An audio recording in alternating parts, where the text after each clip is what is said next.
নমস্কার বন্ধুরা, আজকে আবারও নিরামিষ মাছের একটা রেসিপি নিয়ে চলে এসেছি। নিরামিষ ফিশ ফ্রাই বানিয়ে দেখাবো ঘরে থাকা সামান্য কিছু উপকরণ দিয়ে। প্রথমে এখানে ফিশ ফ্রাইটা বানানোর জন্য এখানে 3টের মতো কাঁচকলা নিয়েছি। এবার কাঁচকলাটাকে ভালোভাবে চিলকা বা খোসাটা ফেলে দিয়ে ভালোভাবে আমি ধুয়ে নিয়েছি। ধুয়ে এইভাবে মাছের পিসের মতো কেটে নিয়েছি, যেভাবে পেটি হয় সেমভাবেই। কাঁচকলাকে সবসময় কেটেই কিন্তু জল দিয়ে ভিজিয়ে রাখবে, না হলে কাঁচকলার গায়ে কালো দাগ পড়ে যাবে। তো আমি কেটেই ভালোভাবে ভিজিয়ে রেখেছি, তারপরে অনেকবার ধুয়ে নিয়েছি। আর একটু দেখিয়ে দিচ্ছি কতটা পাতলা রেখেছি, বেশি পাতলা না আবার বেশি মোটার দিকেও না। এবার এটাকে একটা স্ট্রেনারে আমি রেখে দেব, যাতে অবশিষ্ট জলটা ঝরে যায়।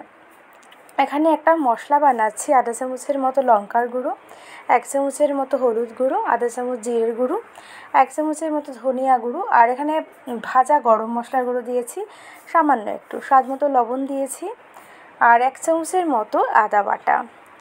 আর এখানে দেব 1 চামচের মতো ভিনিগার। ভিনিগারটা না থাকলে লেবুর রস দিতে পারেন। আর দিচ্ছি 1 চামচের মতো সাদা তেল। দিয়ে সব কিছুকে একটু মিশিয়ে নিচ্ছি ভালোভাবে।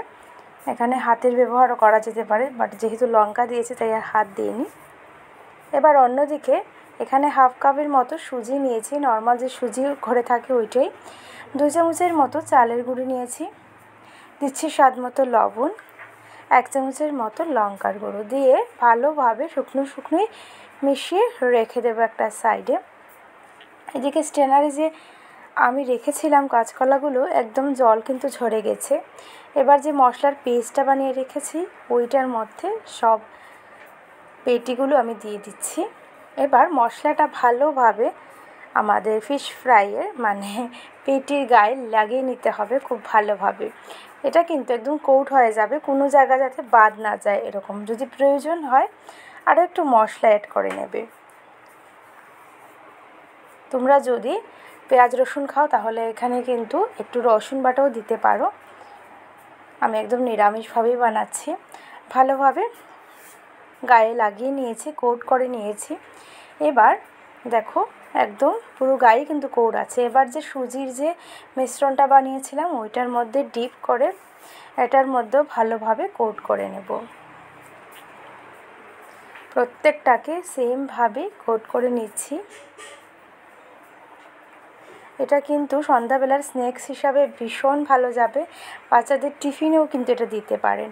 বাচ্চারা অনেক সময় কাঁচকলা খেতে চায় না, কিন্তু কাঁচকলাতে থাকে অনেক পুষ্টিগুণ। তো এইভাবে বাচ্চাদের কিন্তু এইভাবে রান্না করে দিতেই পারেন। আর বড়দেরও কিন্তু ভালোই লাগবে খেতে। ঘরে একবার ট্রাই করলে আমাকে কমেন্ট বক্সে জানাতে ভুলবেন না।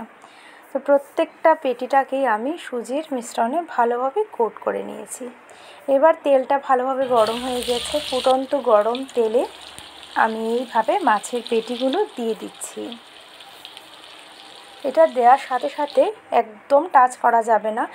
2 থেকে 2.5 মিনিট এটাকে টাইম দেবে। যখন নিচটা হয়ে যাবে তখন কিন্তু কিছু দিয়ে টাচ করবে। দেখো আমি ঠিক 2 মিনিট পর এটাকে উল্টে দিচ্ছি। একটা সাইড কিন্তু হয়ে যাচ্ছে। এবার আরও 1.5 থেকে 2 মিনিট এটাকে ভাজলেই হয়ে যাবে। যেহেতু ডিপ ফ্রাই করছি, বেশি একদম লাল বা কালো করে নেওয়ার প্রয়োজন নেই। এমনি ভাজা হয়ে গেছে আমার, একটু কাছ থেকে দেখিয়ে দিলাম। এবার তেল ঝরিয়ে আমার ফিশ ফ্রাইগুলো তুলে নেওয়ার পালা। এটা কিন্তু গরম গরম খেতে ভীষণ ভালো লাগে। এবার সেমভাবে সবগুলোই করে নিয়েছি আমি। আর একটু লুকটা দেখিয়ে দিচ্ছি কতটা সুন্দর হয়েছে আমার নিরামিষ ফিশ ফ্রাই। আশা করছি ভিডিওটা ভালো লাগবে। ভালো লাগলে একটু বন্ধুদের মধ্যে শেয়ার করার অনুরোধ থাকবে। একটা তুলে আমি দেখিয়ে দিচ্ছি কাছ থেকে। এটা কেউ বুঝতেই পারবে না এটা নিরামিষ ফিশ ফ্রাই। এটা কিন্তু মাছের ফিশ ফ্রাই থেকে কোনো অংশে কম না। বাড়িতে অনায়াসে ট্রাই করতে পারেন। লুকটা কিন্তু ভীষণ ভালো লাগছে দেখতে, আর খেতেও হয়েছে সুস্বাদু, ক্রিস্পি হয়েছে, আর ভেতরটা কিন্তু একদম নরম। আবার দেখা হবে নতুন রেসিপির সাথে। সবাই ভালো থাকবেন, সুস্থ থাকবেন। আবারও একটা ছোট্ট অনুরোধ, যদি নিরামিষ ফিশ ফ্রাইটা ভালো লেগে থাকে শেয়ার করে দেবেন। টাটা।